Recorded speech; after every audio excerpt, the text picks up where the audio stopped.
The alert sounded on the bridge of the Earth exploration vessel Horizon *. Commander Allison Wright rushed to her station, pulling her dark hair back in a quick motion.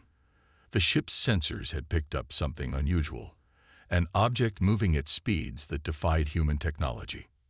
"Report," she ordered, her voice steady despite her racing heart. "Unknown vessel, Commander," said Officer Pete Clark, his fingers dancing over the controls. "It's slowing down. I think it's approaching us." The bridge fell silent. After 50 years of space exploration, humans had found plenty of planets, but never a sign of intelligent alien life. Until now. "Put it on screen," Allison said. The main view screen lit up with an image that made several crew members gasp. The alien ship looked nothing like human designs. It had no clear front or back, just a series of rings that spun around a central core that glowed with blue light. "Are they sending any signals?" Allison asked. Communications Officer Lisa Brown nodded. "Yes, but nothing our systems recognize. The computer is trying to find patterns." "Send our standard greeting package," Allison ordered. Humanity had prepared for this moment, creating messages with basic math and science to establish communication with alien intelligence. Minutes passed in tense silence as the alien ship moved closer, now just 5 kilometers away. Then Lisa's console lit up. "They're responding. The universal translator is processing their signals." The screen flickered, and strange symbols appeared, slowly transforming into English words. The message was simple: "Your world. How survive?" Allison frowned. "Clarify your question," she sent back. The response came quickly. "Your planet readings impossible. How life exists. How you walk without protection suits." The bridge crew exchanged confused looks. Earth had its challenges, but it was perfectly habitable. "Request permission to dock," Allison sent. "We can meet and discuss." There was a longer pause before the reply came. "Dangerous. Your atmosphere toxic to us. We send representative in safety suit." 6 hours later, Allison stood in the Horizon's meeting room with 5 senior officers. They watched as a tall, thin figure in what looked like a sealed environmental suit stepped through the airlock. The alien moved carefully, as if afraid the floor might give way. Its suit was transparent in parts, revealing pale blue skin and large, dark eyes that darted around nervously. "Welcome aboard the Horizon *. Allison said. The alien's voice came through a translator box on its chest. "I am Scout Leader Zax of the Vorax Exploration Guild. We are shocked to find intelligent life on this world." "Why shocked?" asked Science Officer Ron Kelly. Zax's large eyes blinked rapidly. "Your planet is Class 12 in Galactic Coalition rankings. No sentient species has ever evolved on anything above Class 9. "What does Class 12 mean?" Allison asked. "Deathworld," Zax said simply. "Extreme gravity, toxic oxygen levels, temperature variations that should kill complex life, weather systems of impossible violence, tectonic instability, dangerous radiation from your sun, abundant predator species, microscopic killers in your air, water, and soil." The alien shuddered visibly. "By all known science, you should not exist." Allison couldn't help but smile. "This is just normal for us." "You call this normal?" Zax gestured at a window showing Earth below. "A storm system is forming over your northern continent that would destroy Vorax cities. Your people will just endure this." "We call those thunderstorms," Lisa said. "They happen all the time." Zax stepped back. "The Galactic Coalition needs to know about Earth. You are unusual, perhaps dangerous, but also remarkable." "Galactic Coalition?" Allison asked, her excitement growing. "There are more species out there." 17 known sentient species, Zax confirmed, all from worlds much more forgiving than yours. Allison looked at her crew, seeing her own wonder reflected in their faces. Humans had always thought they would be the ones discovering alien life. Instead, the aliens had found them and seemed terrified of Earth. "We would like to learn more about your coalition," Allison said, "and show you that humans, despite our death world, come in peace." Zax's translator produced a sound like nervous laughter. "Peace is good, but coalition species will have many questions about how you survived such a hostile planet, and what such survival has made you." Captain John Miller felt small as he walked through the massive curved hallways of Unity Station. The space station served as the headquarters for the Galactic Coalition, and Earth had just been granted observer status. 3 weeks had passed since first contact with the Vorax, and John still couldn't believe he was representing humanity among the stars. "Please watch your step," Captain Miller said his guide, a tall insect-like being named Krill. "The gravity here is set to Coalition standard, only 0.7 of your Earth gravity. Humans tend to jump too high and hurt themselves." John nodded, carefully controlling his movements. Everything here was designed for beings who had evolved on gentler worlds than Earth. The air felt thin to his lungs, the lights seemed dim, and even the sounds were muted. "The Council is ready to meet you now," Krill said, stopping before a large doorway that slid open silently. John stepped into a circular room where 17 different alien species sat in a ring. Some looked almost human, while others were so strange he couldn't tell which parts were heads and which were limbs. All of them watched him with what he guessed was curiosity.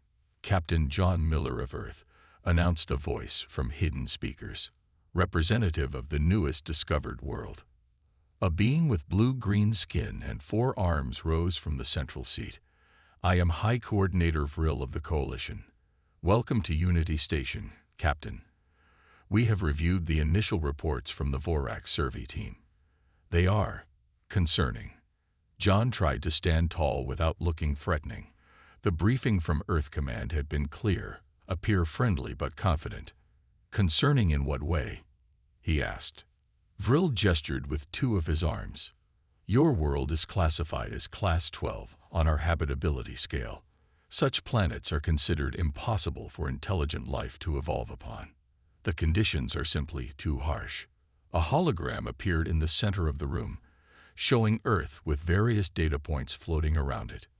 "Your gravity is 1.5 times Coalition average. Your oxygen levels are toxic to most sentient species. Your weather patterns include storms that would destroy most Coalition cities. Your tectonic plates cause constant ground movement.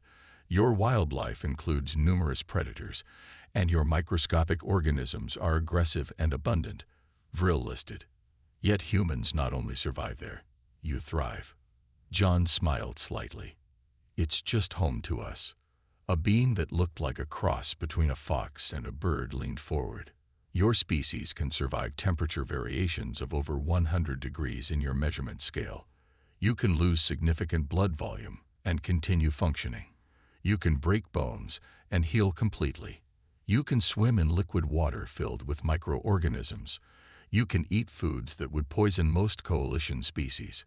How is this possible?" "Evolution, I guess," John said simply. "Our ancestors had to adapt to Earth's conditions over millions of years." The room buzzed with what John assumed was concerned conversation. "We have classified all known worlds," said another council member who resembled a jellyfish floating in a personal water tank. "Class 1 through 5 worlds are garden worlds where most Coalition species evolved. Class 6 through 9 worlds have challenges but can support life with technological assistance. Class 10 worlds are considered uninhabitable without complete environmental control." "And Class 11?" John asked. "Theoretical until now," replied Vril. "Worlds so harsh that no known species could evolve there naturally. Your Earth is the first confirmed Class 12 world. It defies our understanding of life itself." John looked around the room, realizing why they all seemed so nervous. To them, humans were creatures who had evolved in what they considered hell. No wonder they kept their distance. "The Coalition wishes to establish formal relations with Earth," Vril continued, "but we must understand your people better first. Would you agree to cultural and scientific exchanges? John nodded. That's why I'm here. Earth is eager to learn about the galaxy and share our knowledge too. Good, said Vril, though his tone suggested caution. But understand this, Captain Miller, to the Coalition, you humans are the most alien species we have ever encountered. Not because of your appearance, but because of what you represent. Life that thrived where we thought none could exist. John smiled. We're looking forward to surprising you in other ways too. Science Officer Samantha Lee looked through the microscope at the blood samples. Her lab on Unity Station had become a place of wonder for Coalition scientists.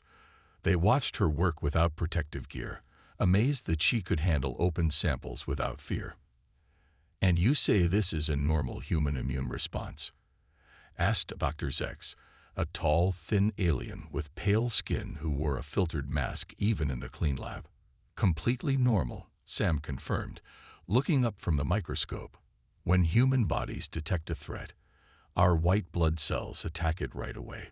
We call it our immune system. Dr. Zex made notes on a tablet. Most Coalition species have simple defenses. Your immune system is aggressive. It attacks anything unknown. That's how we survive Earth, Sam explained. Our world is full of bacteria and viruses that could harm us. Our bodies had to learn to fight back.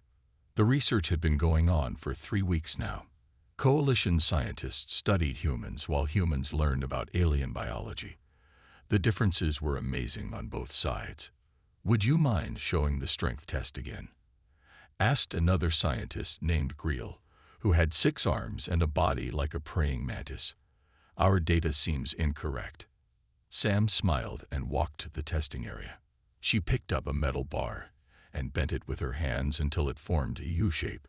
The aliens watched in silence. And you are not considered especially strong for a human? Greel asked. I'm about average for my size, Sam said. Our soldiers and athletes are much stronger. The aliens looked at each other nervously. Sam was used to this reaction now. To beings who evolved on worlds with lower gravity and fewer physical challenges, humans seemed unnaturally strong. Let's continue with the endurance testing, said Dr. Zex, leading them to a treadmill. Sam began to run. The test was simple. She would run until tired. After 30 minutes, she was barely sweating. After an hour, she asked for water but continued running. After 2 hours, the aliens stopped the test themselves. Enough, Dr. Zex said, his voice showing clear surprise. No Coalition species could run for even half this time without rest. Sam stepped off the treadmill, breathing only slightly harder than normal. Humans can run for hours if needed. Some of our athletes run races that last entire days. Greel's recording device nearly fell from his hands.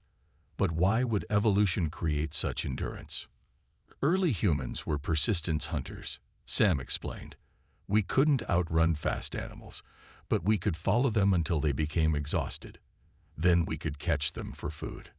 The scientists led Sam to a meeting room where Captain Miller and other human representatives waited with high-ranking Coalition officials. The room buzzed with excited conversation. High Coordinator Vril called for quiet. We have completed initial studies of human physiology. The results are significant. He gestured to Dr. Zex. The scientists displayed holographic images of human systems compared to other species. Humans have evolved unique adaptations to their death world. Their muscles are denser, their bones stronger, their immune systems highly aggressive, and their endurance beyond anything in the Coalition. Is this why you classified Earth as dangerous? Asked Captain Miller. Not just Earth, replied Vril. Your species carries these adaptations with you. What made you survivors on Earth makes you formidable elsewhere. Sam noticed the tension in the room. We come in peace, she said simply. These abilities helped us survive, not conquer. Perhaps, Vril said, but you must understand our concern. Your people think nothing of conditions that would kill most of us. You eat foods that would poison us. You breathe air that would burn our lungs. You carry microbes that could devastate our worlds. But we also have medicine, Art, music, Sam added. We aren't just survivors. We're explorers and creators too. Vril's expression softened. Yes, this is the puzzle of humanity. Born on a world of death, yet you create rather than destroy. The Coalition has much to learn from Earth, if we can overcome our fears. Greg Harris checked his translator one more time as the shuttle landed at the main spaceport of Vorax Prime. As communications specialist for the Earth delegation, he was responsible for making sure the first cultural exchange program went smoothly. 20 humans had been chosen to visit Coalition worlds, while 30 Coalition members had traveled to Earth. Remember, Greg told the 5 other humans with him, their gravity is only about 60% of Earth's. Move slowly and carefully so you don't accidentally jump or break things. The shuttle door opened, and Greg led his team out. The air felt thin but breathable without suits. The Vorax had adjusted the landing area to human needs. 6 blue-skinned Vorax waited for them, standing at a careful distance. Their leader stepped forward. "Welcome to Vorax Prime," he said through a translator. "I am Cultural Director Zin. We are honored to host the first humans to visit our world." Greg smiled. "The honor is ours. We're excited to learn about your culture." The Vorax led them to a vehicle that floated slightly above the ground. As they traveled, Greg noticed how different this world was from Earth. The sky was a pale pink. The plants were all shades of blue and purple. The buildings were delicate structures that seemed to grow from the ground rather than being built. "Our first stop is the Great Garden," said Zin. "It contains plants from all Coalition worlds." The garden was beautiful, with winding paths through carefully arranged plants. Greg noticed that everything seemed perfectly organized. "Where are your wild areas?" asked Linda Jones, an ecologist in Greg's group. Zin looked confused. "Wild areas? You know, places where nature grows on its own, without control," Linda explained. "We have no such places," Zin replied. "All of Vorax Prime is managed for harmony and safety." The humans exchanged glances. On Earth, wilderness was valued and protected. Later, they visited a Vorax city. Everything was clean, quiet, and orderly. No trash, no noise, no crowds. "Where are all the people?" asked Ben Ross, another team member. "This is a normal population density," said Zin. "Too many Vorax in one place would cause stress and conflict."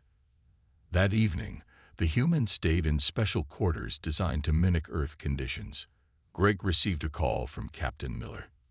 "How's it going?" Miller asked. "Interesting," Greg replied. "Their world is beautiful, but controlled. Nothing dangerous happens here, ever." "Same reports from our other teams on different worlds," Miller said. "Meanwhile, the aliens on Earth are having quite a different experience." Greg laughed. "What happened?" "It rained in New York, just a normal summer shower. 3 of them refused to go outside until it stopped. They thought acid was falling from the sky. The next day, the Vorax took them to experience extreme weather, a scheduled light breeze that barely moved Greg's hair. "We must seek shelter," Zin said with genuine concern. "The wind advisory is in effect." Greg tried not to smile. On Earth, people wouldn't even notice such a gentle breeze. During a cultural presentation, the Vorax showed their greatest artistic achievements, beautiful but safe. Their music had no sudden changes. Their stories had no real conflict.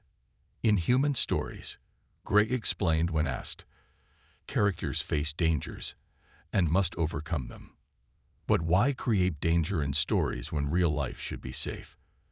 Asked a confused Vorax artist. On the last day, Zin asked the question Greg had been expecting. "How do you live with the constant threats on Earth? The unpredictable weather, the natural disasters, the dangerous animals." Greg thought about it. "Those challenges shaped us. Without them, we might never have learned to adapt, to innovate, to work together." Zin's large eyes blinked slowly. "The Coalition has always viewed Earth as a terrible place.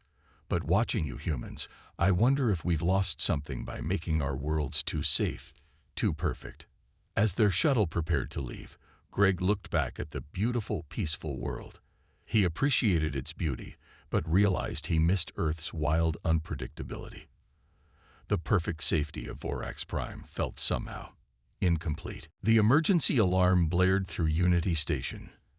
Admiral Susan Campbell ran to the Coalition Council chamber, her boots heavy on the metal floor.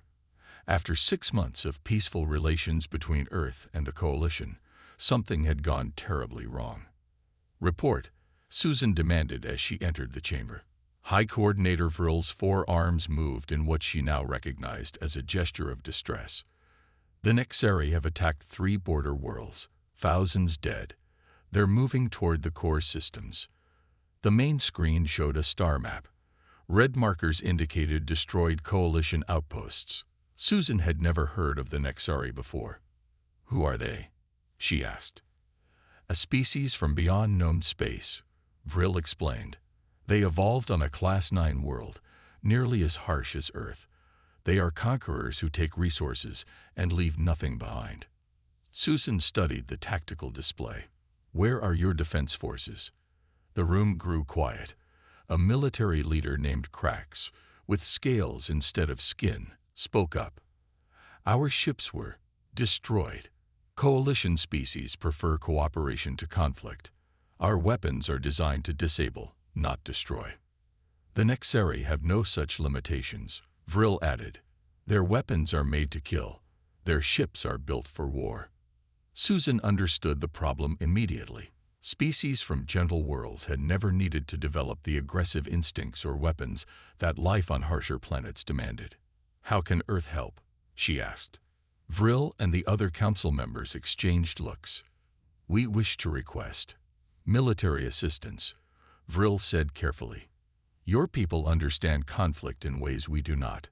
3 days later, Susan stood on the bridge of the Earth, ship Defender 5 more human vessels had joined them, forming the newly created Earth Defense Corps. The ships were built using Coalition technology, but designed with human military thinking. "The Nexari fleet has been spotted in the Traxor system," reported Officer Dan Rivera.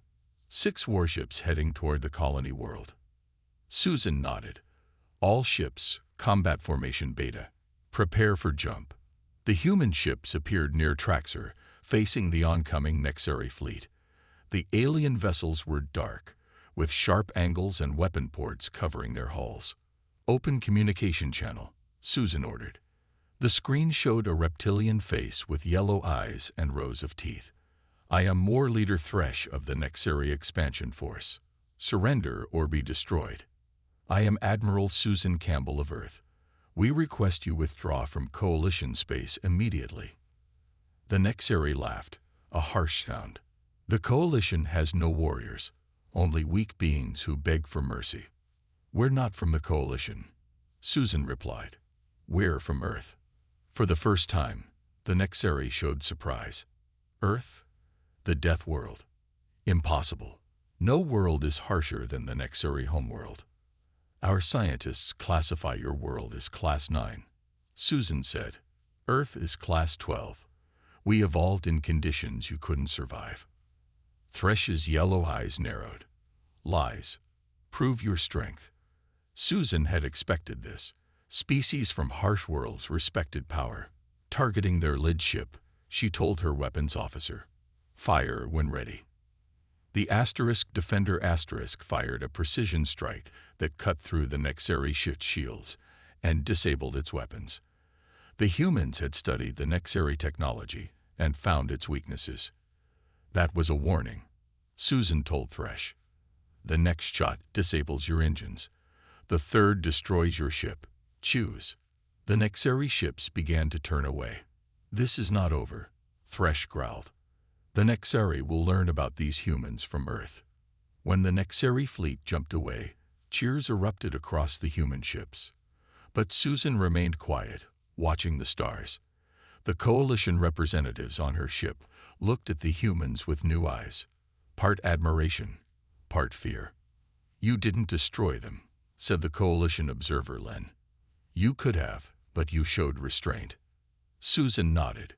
Humans understand war because we fought so many. But we also understand peace is better. Len's four eyes blinked in sequence. The Coalition believed worlds like Earth could only produce violent species, but you are warriors who prefer not to fight. This changes everything we thought we knew. Susan smiled slightly. That's the thing about Deathworlds. They don't just make you strong. They teach you when to use that strength and when to hold back. Security Chief Kevin Banks stood in the airlock of the captured Nexari flagship. 2 weeks had passed since Admiral Campbell's fleet had disabled the massive vessel. The Coalition Council had asked for humans to lead the diplomatic mission. They believed only humans could understand the Nexari mindset. Remember, Kevin told his team of 4, the Nexari respect strength above all else. Show no fear, but also no unnecessary aggression. The inner door opened, and Kevin led his team into the Nexari ship. The air was hot and dry, reminding him of Earth's deserts. 6 Nexari warriors waited for them, standing tall with their scaled skin gleaming under the red lights. I am Security Chief Kevin Banks of Earth, Kevin said, his translator converting his words. We come to speak with War Leader Thresh. The largest Nexari stepped forward. His yellow eyes studied Kevin with clear interest. I am Thresh, the humans who fight when Coalition species only run. Your ship disabled mine without destroying it. Clever, strong, worthy of respect. Kevin nodded.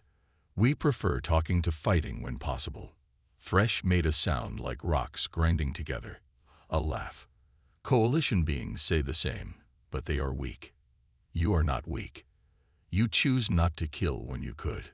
Different. The Nexari led them through corridors lined with weapons and trophies from conquered worlds. Kevin noticed how the other Nexari warriors watched the humans with a mixture of caution and curiosity. They entered a large room with a view of space. The disabled Nexari fleet floated nearby, surrounded by Earth Defense Corps ships.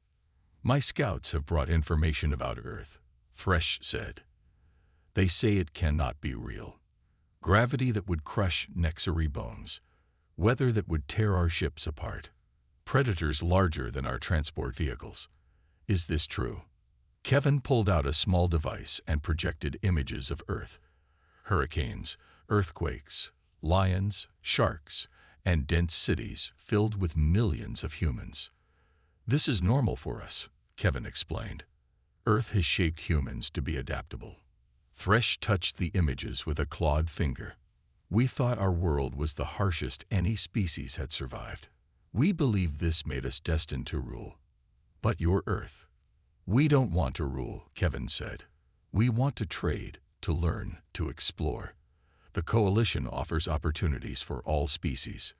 Coalition species fear us, Thresh countered. As they fear you now. Kevin nodded. They do. That's why humans are here. We understand what it means to evolve on a world that tries to kill you every day. The constant vigilance, the need to be stronger, faster, and smarter than everything around you. For the first time, the Nexari seemed to truly listen. The Coalition needs species like ours, Kevin continued. They build beautiful things, create amazing technology, but they don't understand survival like we do. Together, we could all benefit. Thresh walked to the window, looking out at the stars. Nexari have only known conquest. Take what we need. Leave nothing behind. There's another way, Kevin said. Earth was once filled with nations that fought each other. Now we work together, and we're stronger for it. The Nexari leader was quiet for a long moment. What terms do you offer? Withdraw from Coalition space, Kevin said. In exchange, we negotiate fair trade agreements between the Nexari, Earth, and the Coalition. You get the resources you need without war. And if we refuse? Thresh asked. Kevin's expression hardened slightly. Then you face humans in battle. We evolved on a world even harsher than yours. We fought each other for thousands of years. We know war better than you can imagine. The room grew tense as the Nexari warriors shifted their positions. Then Thresh made that grinding laugh again. "I believe you, human. Your eyes show you do not make empty threats." He extended a clawed hand. "The Nexari will withdraw and consider your offer of trade." As Kevin shook the alien's hand, he realized something important. The Coalition feared humans because they couldn't understand creatures from a death world. But the Nexari respected humans for the exact same reason. Sometimes it took one survivor to understand another. 5 years had passed since first contact. Admiral Allison Wright stood on the observation deck of Earth Station 1, watching ships from 23 different species dock and depart. The massive space station orbited Earth, serving as the busiest port in known space. "Quite a view, isn't it?" asked Captain John Miller, now Ambassador Miller, as he joined her at the window. Allison nodded. "Sometimes I still can't believe how much has changed. 5 years ago, we thought we were alone in the universe." Below them, Earth shone blue and green, clouds swirling across its surface. A storm system was developing over the Pacific Ocean. Just another normal day on humanity's death world. "The new Galactic Classification Bureau wants your input on their revised planetary system," John said, handing her a tablet. "They've completely rebuilt it since we proved their old one wrong."